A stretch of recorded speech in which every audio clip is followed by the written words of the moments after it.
It's estimated by the NHS that 1 in 10 pupils have some form of dyslexia, spanning every ability level and every culture, so you'll undoubtedly encounter dyslexia at some point in your career as an educator. Dyslexia is a common learning need that poses everyday challenges with reading, writing and spelling, and in some cases organisation. Despite daily challenges in learning, with the right level of support, all pupils can thrive.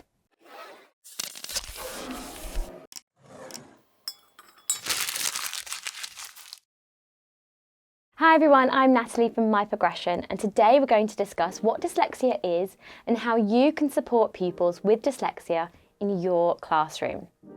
So what is dyslexia?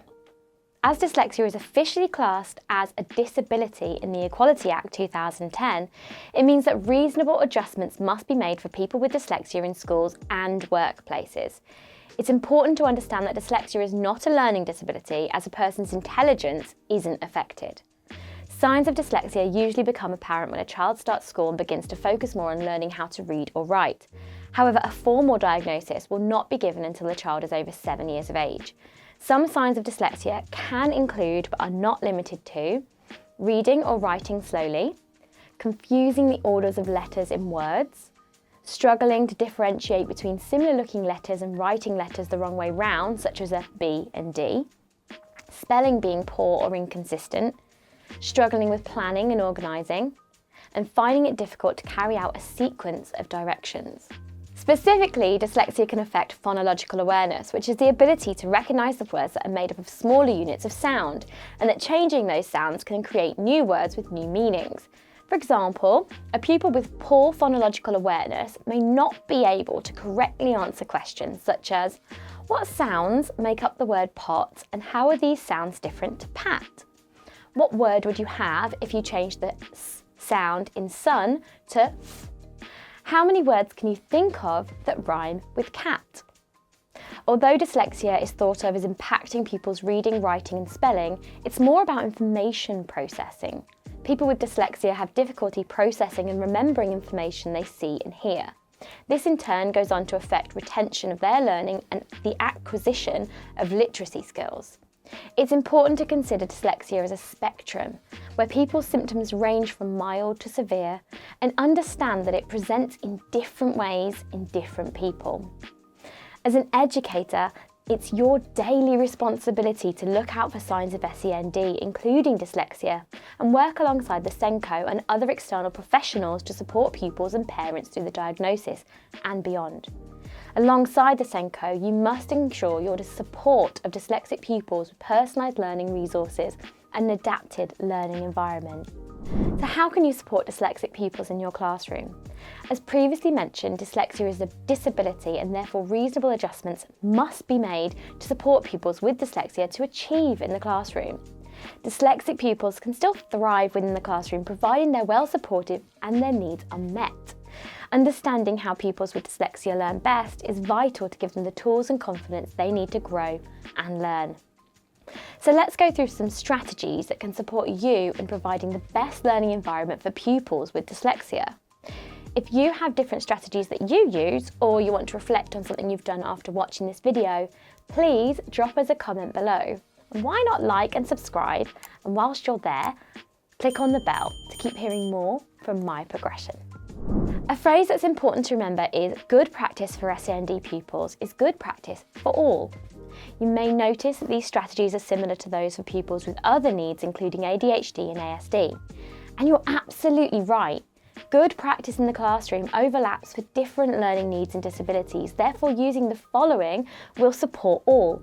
So why wouldn't you implement these strategies?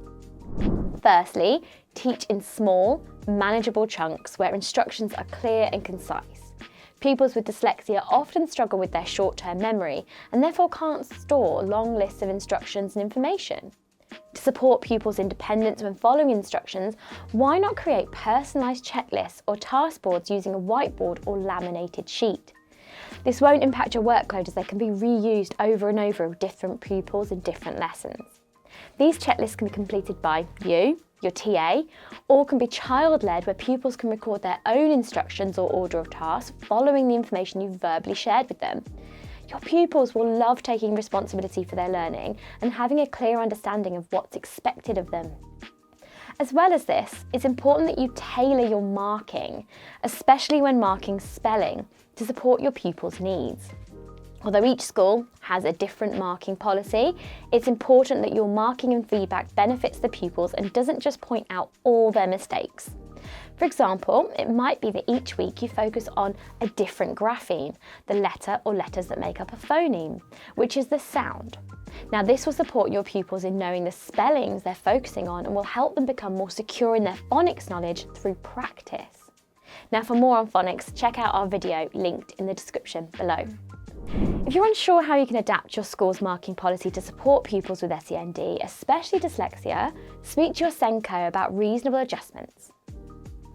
In the classroom, pupils with dyslexia can struggle with their own self-confidence due to finding aspects of the learning difficult and very frustrating at times. As an educator, it's your responsibility to build up this confidence through praising them for their efforts and being aware of not putting them into vulnerable positions in front of their peers. For example, don't ask them to read out loud to the class or copy off the board unless it holds significant value. Ensure that the ethos of your classroom is friendly and inclusive and promotes a supportive culture where all pupils are welcome to contribute and ask questions with no judgment.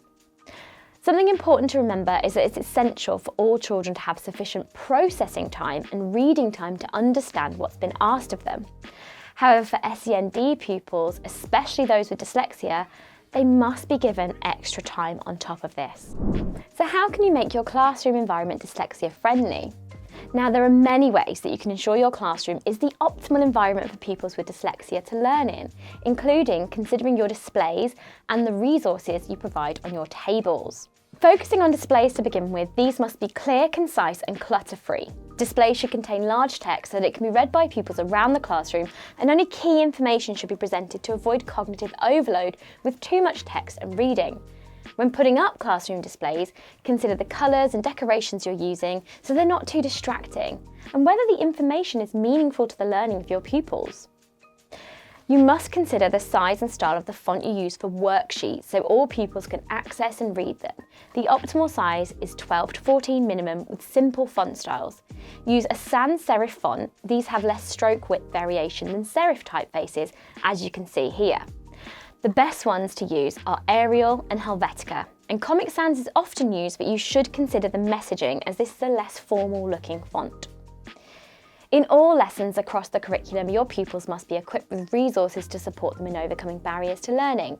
For example, in writing and reading, especially for pupils with dyslexia, they should have extra personalised resources to ensure they can access the learning and achieve well. For example, when reading trackers, blue or coloured overlays or coloured bookmarks help pupils track the text and focus on each line.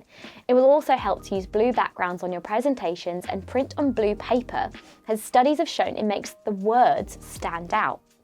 In writing, pupils should be given word cards with specific spellings on, including high-frequency words, subject-specific vocabulary, or even their own personalised spelling cards with 5 to 10 spelling patterns they particularly struggle with and need to practice on. Also, why not make use of the IT in your classroom to support not only your pupils in their learning, but also reduce your workload?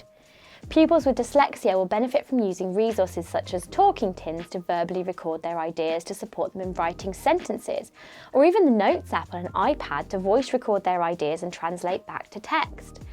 This takes away the barrier to writing and spelling and allows pupils to share their creative ideas, promoting the love for writing whilst reducing any anxiety towards it.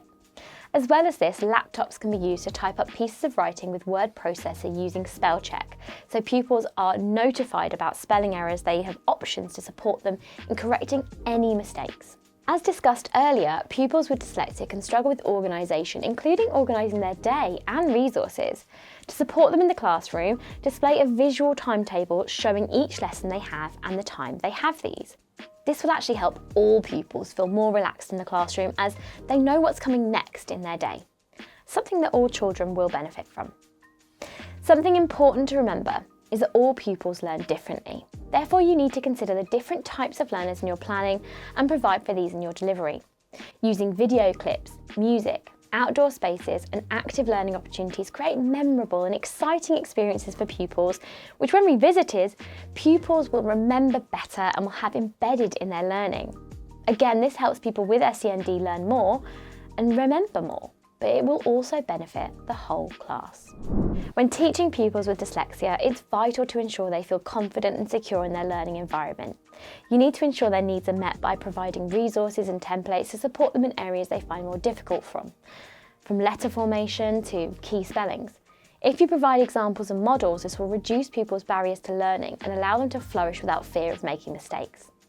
There are many adaptations you can make to your classroom and teaching styles to support pupils with not only dyslexia, but other SEND needs too.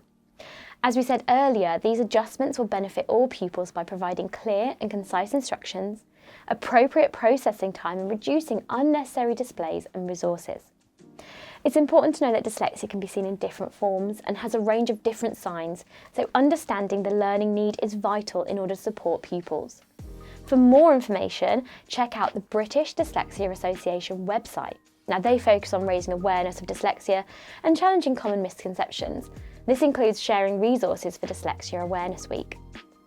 Now, I've been Natalie from My Progression, and let's keep your career in motion.